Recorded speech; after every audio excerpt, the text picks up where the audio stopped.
Hello everyone, it's Dana Kay here. Now, for those that don't know me, I help families around the world that are struggling with their child's ADHD symptoms. Their child's symptoms are ruling their life or affecting their child's success at school, and I help these families bring back that calm and peace into their family life. Now today I'm going to talk about 4 foods that are going to drive ADHD symptoms in your child's body.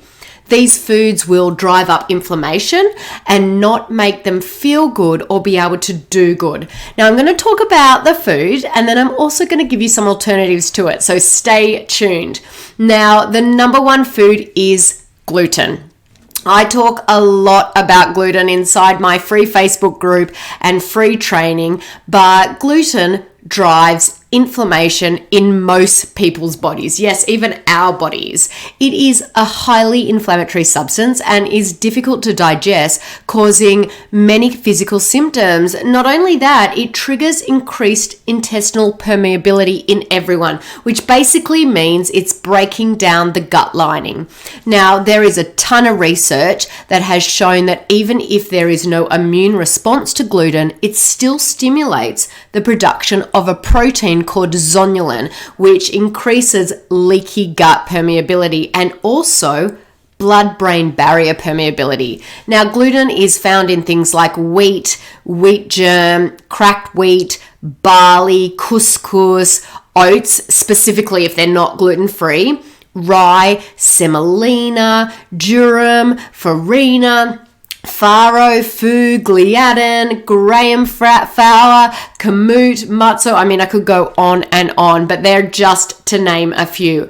Now, some people are extra inflamed, and so they might need to take it a step further and remove all grains. While I don't usually recommend this as a starting point, all grains can increase inflammation. So things like oats, sorghum, buckwheat, amaranth, teff, corn, and even rice, they can really drive up inflammation and therefore increase ADHD symptoms in your child. Now, there are so many options out there for gluten and grain replacements these days, but it's really important not to replace packaged goods with packaged goods because that will definitely not reduce your child's ADHD symptoms. Some alternatives to gluten and grains for baking purposes instead of the traditional flours can be things like almond flour, or cassava flour, or coconut flour. So that's the first one that is driving inflammation and causing symptoms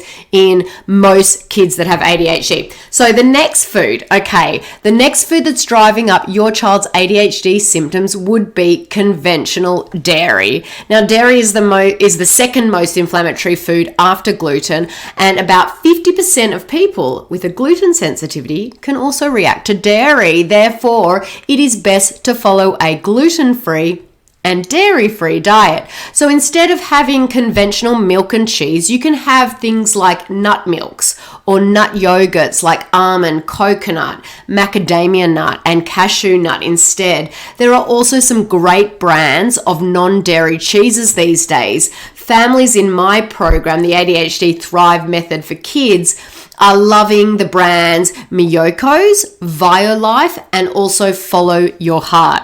Okay, number 3 food to avoid to decrease symptoms is artificial flavors and colors.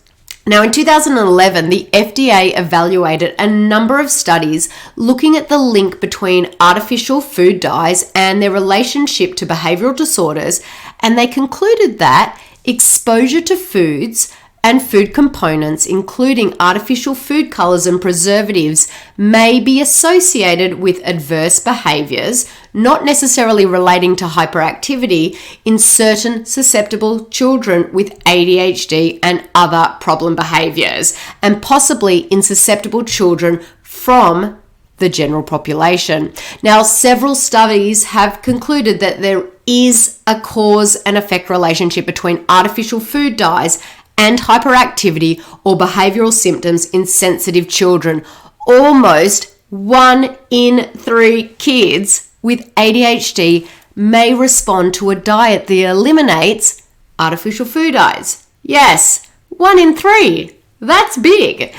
It doesn't mean kids have to miss out on their childhoods. There are definitely healthier candy alternatives. We personally like Yum Earth brand or the Wholesome brand. Enjoy Life is great, and even the Clean Candy brand. Now, there's a great resource is the Natural Candy Store, where you can use their filter and filter out all or any food allergies or intolerances, and all the brands you can trust to be great choices for your child. Now, who can guess what the last food is driving your child's ADHD symptoms? Going to give you a couple of minutes to try and guess. Not a couple of minutes, couple seconds to try and guess. Okay, I won't make you wait any longer. Sugar, sugar, sugar. Yes, sugar is a powerful trigger for dopamine release in the brain. Now, dopamine is one of the brain's chemicals thought to be involved in ADHD.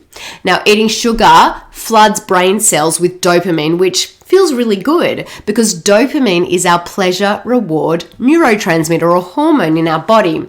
Now, with the consumption of sugar, the body gets used to the presence of it being there in the body, which at that point, the brain then builds up a tolerance to that dopamine and will continue to try to get dopamine production back to normal.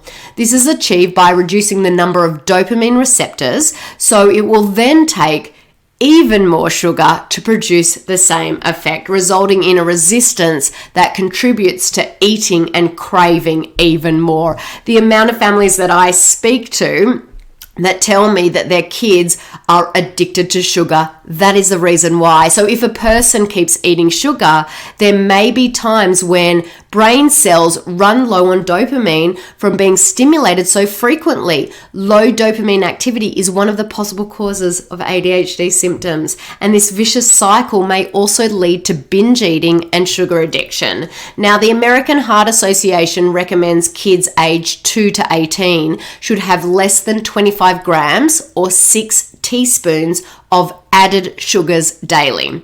However, we believe, especially for our compromised kids with ADHD, that this amount should be halved. You should aim to have less than 12 grams of sugar or 3 teaspoons of added sugar daily. So instead of using traditional sugar, you can use natural sugars such as honey, maple syrup, and dates, but you need to remember to aim to have less than 12 grams of sugar added daily. Things like fruit that have it already included in there, they don't count, but we want to keep the added sugar below 12 grams.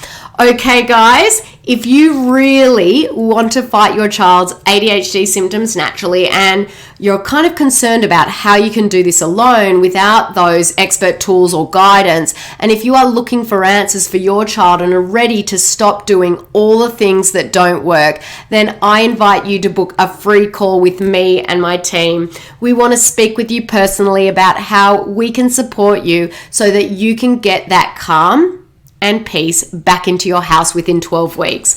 All you need to do is click the button below this video to book a call with us, and we will do our very, very, very best to support each and every one of you. Guys, thanks so much, and we are looking forward to chatting to you soon. Take care.